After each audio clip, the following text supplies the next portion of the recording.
Halo Sobat Dijen PHPT, kamu mau mendaftarkan tanahmu yang belum bersertifikat. Gimana sih prosesnya?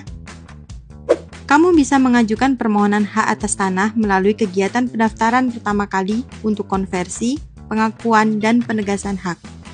Apa bedanya ya? Atas bidang tanah yang alat bukti tertulisnya lengkap dan alat bukti tertulisnya tidak lengkap, tetapi ada keterangan saksi maupun pernyataan yang bersangkutan, ditegaskan konversinya menjadi hak atas tanah. Atas bidang tanah yang alat bukti kepemilikannya tidak ada, tetapi telah dibuktikan kenyataan penguasaan fisiknya selama 20 tahun, diakui haknya sebagai hak atas tanah.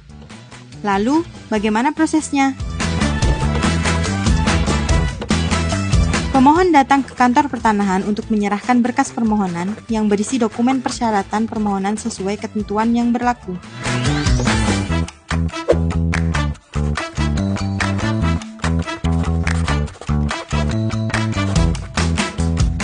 Petugas loket menerima berkas permohonan yang disampaikan oleh pemohon dan selanjutnya melakukan pemeriksaan dan mencocokkan dokumen yang telah disampaikan pemohon dengan persyaratan yang ditetapkan sesuai dengan ketentuan. Apabila berkas permohonan yang disampaikan telah lengkap dan sesuai dengan ketentuan yang berlaku, maka petugas loket melakukan input data pada sistem aplikasi yang disediakan oleh Kementerian ATR BPN.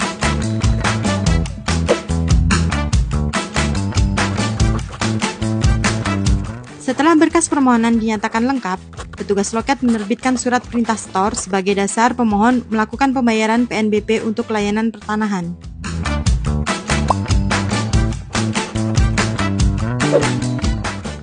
Selanjutnya, pemohon melakukan pembayaran sesuai dengan kode billing yang tertera pada surat perintah setor melalui bank persepsi yang disediakan.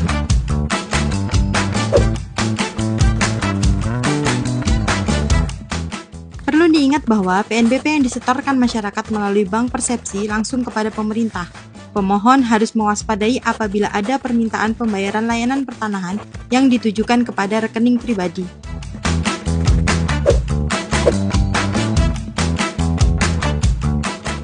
Setelah pemohon melakukan pembayaran, sistem akan melakukan konfirmasi pembayaran dan petugas loket menerbitkan surat tanda terima dokumen. Surat tanda terima dokumen ini merupakan dokumen resmi kegiatan pendaftaran tanah yang diterbitkan kantor pertanahan sebagai bukti bahwa berkas permohonan telah diterima oleh kantor pertanahan yang berisi nomor berkas permohonan yang dapat digunakan untuk pelacakan posisi permohonan yang telah diajukan.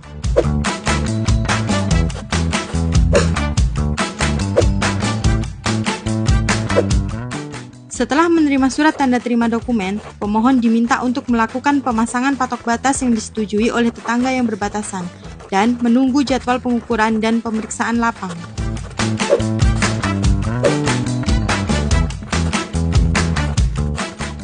Berkas yang telah diterima dilakukan analisa lebih lanjut untuk persiapan kegiatan pengumpulan data fisik berupa pengukuran serta pengumpulan dan penelitian data yuridis berupa pemeriksaan lapang. Selanjutnya, petugas kantor pertanahan akan menjadwalkan kegiatan dimaksud serta memberitahukan kepada pemohon. Petugas kantor pertanahan datang ke lokasi bidang tanah untuk melakukan kegiatan pengumpulan data fisik serta pengumpulan dan penelitian data yuridis. Perlu sobat ketahui bahwa pada saat kegiatan ini harus dihadiri oleh pemohon, tetangga yang berbatasan atau kuasanya, dan didampingi oleh perangkat desa setempat. Kegiatan pemeriksaan lapang ini sangat penting ya sob. Jadi, pastikan kamu selaku pemohon dan pihak-pihak yang berkepentingan hadir. Setelah bidang tanah dilakukan kegiatan pengumpulan data fisik serta pengumpulan dan penelitian data yuridis, maka dilanjutkan dengan pengumuman yang memuat data fisik dan data yuridis bidang tanah yang dimohonkan haknya untuk memberikan kesempatan bagi pihak yang berkepentingan mengajukan keberatan atas data fisik dan yuridis mengenai bidang tanah yang dimohon pendaftarannya.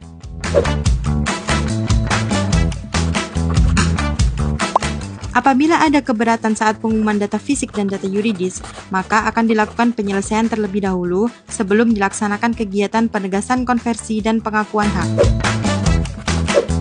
Setelah jangka waktu pengumuman berakhir, maka data fisik dan data yuridis disahkan oleh Kepala Kantor Pertanahan dan berdasarkan berita acara pengesahan data fisik dan data yuridis, selanjutnya dilaksanakan kegiatan penegasan konversi dan pengakuan hak oleh Kepala Kantor Pertanahan.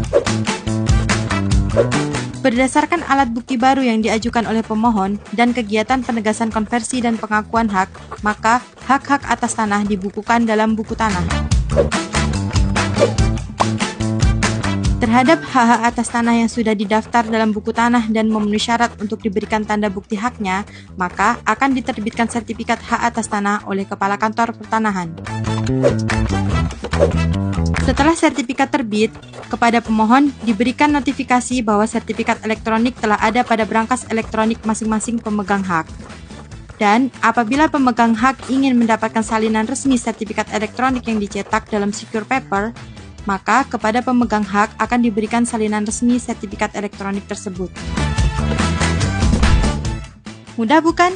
Jadi, ayo urus sendiri sertifikatmu. Ada oknum nakal? Adukan saja melalui kanal resmi Kementerian ATR BPN.